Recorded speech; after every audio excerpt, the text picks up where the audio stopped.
And a big development, there's a massive crackdown on the Ford Foundation by the Ministry of Home Affairs. Political editor Navika Kumar with us, and also editor-in-chief Arnab Goswami joining us with more details. Yes, Arnab? Yeah, hi, Anand. Thanks, for tuning in back to this story. Now, this is a huge development, as you've said. Top government sources have told us that the government of India has taken on the world's largest NGO, the Ford Foundation USA, placing the Ford Foundation under what they call a prior permission category.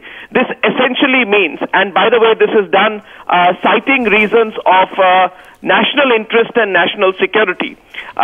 The Ministry of Home Affairs will, after this, keep a very, very close watch on every single activity and every single financial transaction of the Ford Foundation in India, which means that if the Ford Foundation even wants to contribute 1 rupee to any NGO in India, it will first have to go through a very detailed scrutiny of the Ministry of Home Affairs and go through the FCRA approval. Now, a quick, recap of the backdrop to this. Viewers will remember that there has been close scrutiny of the activities of the Ford Foundation following the way in which they were funding Tista Setalwad, and the fact that Tista Setalwad was indulging in activities which the government saw as political. So this is a direct link to the Tista Setalwad case. But the very fact that the government of India is taking on Ford Foundation so directly, putting it in this kind of a watch list, is something which will also have perhaps diplomatic implications.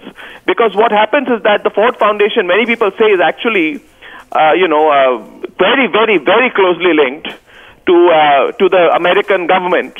And therefore, the Americans will not be very pleased with this. Some people say that it's almost as if the Ford Foundation is an extension of the American government in the NGO sector. And they operate huge funds and they operate globally. I'm not aware if there is a previous president of the Ford Foundation being put under this kind of a watch list. And it'll be very interesting to see how they respond to the emerging situation, Anand.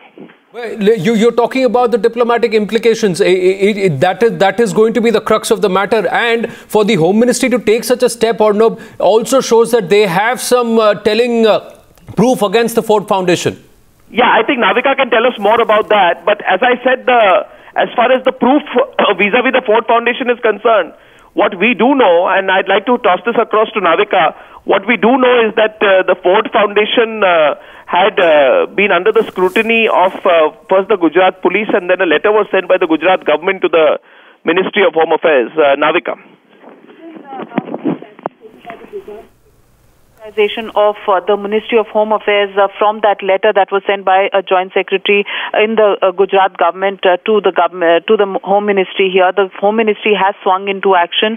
It has pulled all transactions, financial transactions of the Ford Foundation under scrutiny. In fact, what we are also told is the Ministry of Home Affairs has also written to the RBI, and every single bank that has the bank accounts of the Ford Foundation will need to notify both the RBI as well as the Home Ministry before any financial transactions can be made from the Ford Foundation bank accounts. Arnab, if you will recall, the story that we had put out clearly said the objections that had been raised by the Gujarat police were the fact that at least 75 to 85% of Ford Foundation's entire funding of Tista Setalwad's NGOs was going into office expenditure and running of the offices rather than in any charitable work that the organizations would do.